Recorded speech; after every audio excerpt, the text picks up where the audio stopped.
we now move on to 4, the motion item 59/4, which is taxi and private hire vehicle licensing.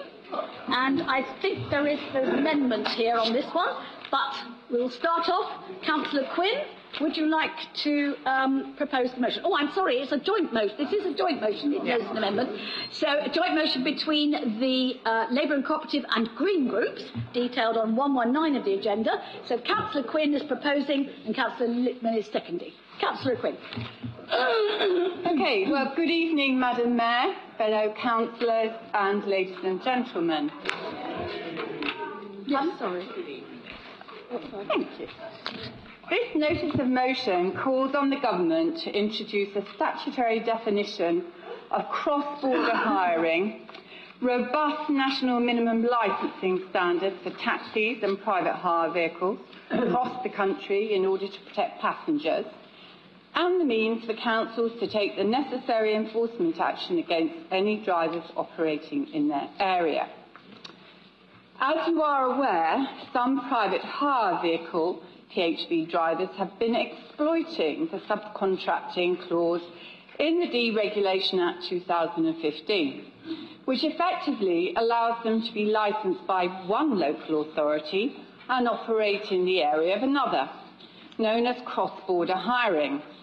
This situation has been greatly aggravated by the growing use of apps to book a taxi and has become a major issue in Brighton and Hove. Due to the large variation in licensing standards across the country, PHV drivers and operators have been increasingly using this provision in the law to circumvent local licensing regulations or operate in an area where they have been refused a licence by the local authority. In such cases, local licensing authorities are left with no control over which drivers operate in their local area, ultimately leaving them unable to protect passengers and the public, which is the top priority. Thus, the Council notes that the current regulations regarding cross-border hire undermines local enforcement checks on all taxi drivers, PHV vehicles operating in their area. In order to carry out enforcement against Transport for London drivers, the Council Licensing Department has had to organise joint enforcement operations with TfL. A good number of such joint enforcement actions have been carried out in the last few months, but it would be far more effective if all councils had the necessary power to carry out enforcement checks on all taxi drivers and PHV vehicles operating in their area. This issue of taxi drivers circumventing more stringent licensing conditions was seen with the most damaging impact following the Rotherham child sex abuse scandal, where PHVs were used to groom and transport victims. Despite Rotherham Council's efforts to introduce mandatory CCTV in all taxis and PHVs, drivers simply obtained a licence from a different authority without this requirement and continued to operate in Rotherham.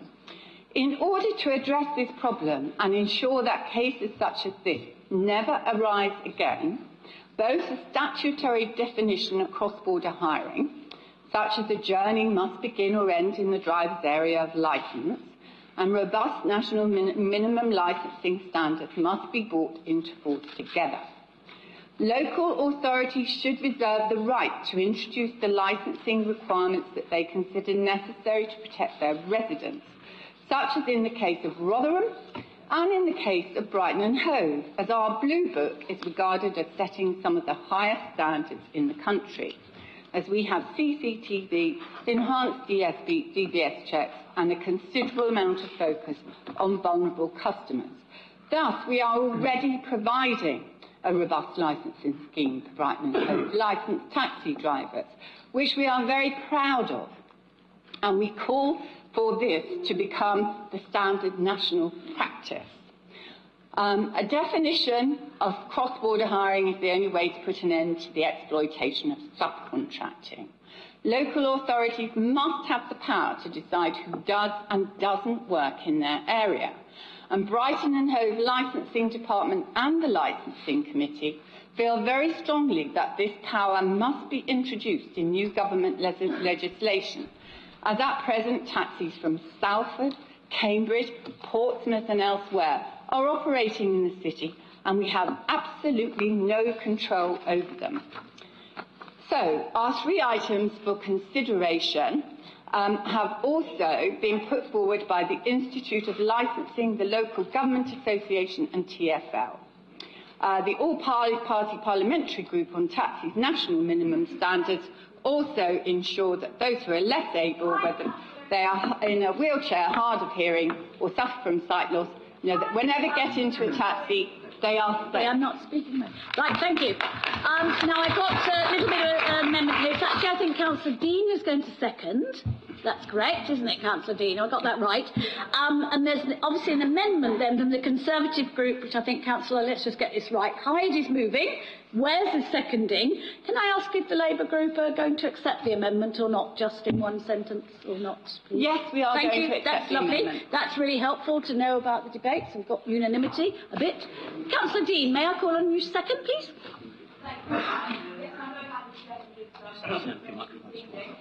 Jackie, can you switch your mic off, please? Thank you. Thank you, Madam Mayor. We've lost you again, Councillor Dean. We had you for a minute and then we've lost you again. Thank you, Madam Mayor. I am very happy to be seconding this motion this evening. Indeed, I initiated it in the first instance because I recognise the vulnerability of our residents in the very lax nature of the deregulation of 2015 of the licensing trade. The LGA also realised this very early on. I have an awful lot of respect for the Local Government Association, as I believe do we all. And they have been calling for a reform bill to actually turn around some of the legislation that was brought in 2015. As a licensing authority, our main concern is the safety of our residents within this city, that they must be able, when they get into a cab, to be 100% certain that they will be safe during the course of their journey and to get to their destination safely. And I think it is true to say that because of the lack of legislation, or the looseness of the legislation, that is no longer the case. Now, Councillor Quinn has highlighted a couple of examples, and I have 2 more that I can offer as well. Earlier this year, Southend-on-Sea revoked a licence to 2 cab drivers because they shared the penalty points of one of them because he would be unable to continue to drive. Got caught out, had their licence revoked, no problem, applied to the Transport for London, get a licence, and they're back on the streets of Southend. And likewise, again earlier this year, as reported in the Times, in Tyneside, a cab driver had his licence revoked because he was involved in a collision that left a 4-year-old child permanently brain damaged and paralysed. This was upheld in the Magistrates' Court, but no worries, he went to Newcastle, got his licence in Newcastle, and was back on the streets of Tyneside, and there was absolutely nothing whatsoever that they could do. And in Brighton and Hove, we have a very stringent and very high-quality blue book, as you yourself, Madam Mayor, will be only too aware as a former chair of the Licensing Committee. Our officers here in Brighton and Hove, together with the trade, worked extremely hard for that blue book, and it is very galling to think that people can come in from elsewhere who do not have our standards, and when they fall short, there is not much that the residents of our city can do to have absolute certainty that this will be redressed locally, and this needs to be addressed as a matter of urgency. I too support I'm grateful to the Conservatives for their amendments, which we do support because I see that as enhancing our motion, and so I'm very grateful for that. Thank you, Madam Mayor. Thank you very much, Councillor Dean. Well, a spirit of unanimity is coming across the chamber. Marvellous. Now can I call on Councillor Hyde to move the Conservative amendment, which, as you've heard, Councillor Hyde, is being accepted by both the other groups on the joint motion. Oh, Lizzie, you've still got your microphone on, please, love. Thank you. Can you switch it off? Thank you, Madam Mayor. It wasn't my intention to cause upset after all the eloquent speeches, and I agree with most of what has been said. However, I'm disappointed I was not approached to take part in the Labour and Green notice of motion. We could have had a cross-party consensus.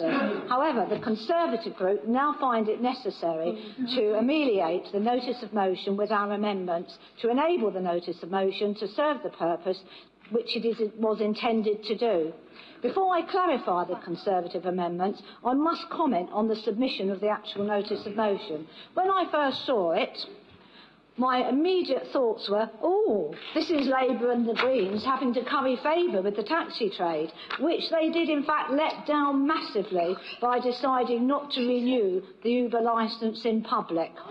Councillor O'Quinn, Chair, Labour, and Councillor Lizzie Dean, the Green rep, wanted the decision made behind closed doors. Interestingly, Councillor Lizzie Dean initially agreed with me that the meeting should be held in public. Then, at the last minute, when, whoosh, Councillor Dean sided with Labour. What went on there? What did Labour have to place in the Green begging bowl? Now, clarifications. Sorry, I'm just working out how to give you some way of responding, because obviously you've now spoken as seconder. So just sit down, Liz. Carry on, Councillor Hyde. I'll just take some advice. Can I just clarify how much time I got? You've got £1. 1 minute 39. Sorry, Councillor. That's what I'm actually going to try and work out, Councillor Dean, because... OK, well, do you want to speak to Jackie while Linda's speaking? Come on, advice, because she does need to respond to that. What you do, Dick, no one knows. So, Hyde, sorry, I didn't mean... Sorry, but the clock was stopped. It's all right. Carry on now, OK? No more interruptions, please. We'll work out other ways. Thank you. Such a mandatory national policy would cater for the genuine ad hoc booking and would ensure that any hackney carriage, taxi or public private hire vehicle driver would not be able to use such a vehicle predominantly outside of its licensing area, which has been mentioned. This particularly happens in areas such as Sefton and Wolverhampton, where these vehicles are licensed and permanently and predominantly they're working in Brighton and Hove, hundreds of miles away from their own enforcement officers. Also, many do sleep in their cabs along Brighton's seafront, which cannot be safe at all. Therefore, taking all this into account, unless this council fully understands these issues, then just proposing all taxi and private hire journeys should either start or end in the area which the vehicle driver is licensed, is not sufficient for the full clarification, hence our amendment. A proper definition of applying for hire, this has been called by the trade for many years and needs to be absolutely clarified. No legal definition currently exists at all. What is applying for hire? British Transport Union RMT says, under existing regulations, private hire vehicles may only pick up passengers when pre-booked, rather than from a rank or a response being hailed. These regulations provide passengers with important safety protections against unregulated drivers who have not undergone extensive criminal record and medical checks or had to pass a formal taxi driving assessment. Time, Councillor Hyde. Right. However, smartphone apps such as Uber are circumnavigating the law governing the taxi and minicab industry. Thank you. Right, thank you. We now have Councillor Wares to second the amendment. Please, thank you. Thank you, Madam Mayor. Actually, before I do that, can I just thank you graciously for the chocolates and the snacks that you provided us with. It's very, very kind of you. And throughout this evening, that's not been said. So on behalf, if I may, of everybody, thank you. And Councillor Gilby, I understand for the thing. So and some planning people. And I hope you like the Christmas card, which was designed by one of the children. It was a competition, one of the children in the school that I'm governor of. I hope that's all right, Abram, declaring the interest. So thank you, Madam Mayor, Councillor Gilby, for your kindness. And I do formally second... My taxi's waiting. No, Moshe's very good. I'm not going to ask whose it is, Madam Mayor. And I don't think it's an issue. And I do reserve the right to speak to to our amendment later. Okay. Okay, in which case, since I don't have any other speakers, I'm minded... Oh, I see now exactly what I thought might be happening. So there are two ways of looking at this. We're going to give Councillor Dean... well, there are two ways. I don't know quite whether Councillor O'Quinn wants to clarify anything, because I was going to say that Councillor Dean's... do you want to clarify anything? Were you going to suggest... Councillor Dean has the right to reply, or shall I just let her speak now, because then actually there are no other speakers, so then Councillor Wares needs to come back. So shall we do it that way? Is that all right? Is that all right, Jackie? I can't... Oh, no, you get a right to reply as the mover. She doesn't get a right to reply, but you could have ceded it to her. That was an option for you. But actually, Councillor Dean, since there aren't any other people in the debate, would you like a, what did you call it, monitoring officer? Something that... If she wants to reply to that. You may reply, and the Constitution is a point of, what is it? Personal explanation. Explanation, in case anybody's arguing that she's getting too... Okay, so... Thank you, Madam Mayor. It's actually a very sensitive issue, and because we still have the hearing ahead of us, there's probably very little that I can say without prejudicing that case. Right. I do believe that Councillor Hyde has been extremely economical with the truth this evening. It was a very difficult situation at the time, and it is a difficult decision to make, and it probably limits what I can say right now. But I would point out that we would be breaking a precedent in having a meeting in open forum, because this has never been done before in the trade. And if we had allowed this on this particular issue, we would have to allow it for every single operator's licence that was to be... Please sit down, so I haven't finished. If we were to have a change and departure from policy for one particular operator, we would have to do that for every single operator in the city. At the moment, they do have their licences renewed every 5 years, and as members, we're not always aware. So to have a change or departure from that would probably give this operator with their case outstanding cause to complain of bias, and that was something that I had to be cognizant of at the time when I made what for me at the time was actually quite a reluctant compromise in that difficult situation. I wish I could go on further, but really I do not want to jeopardise due process later on in line by actually naming the operator, which Councillor Hyde has actually done, which I think is most unwise. Hear, hear.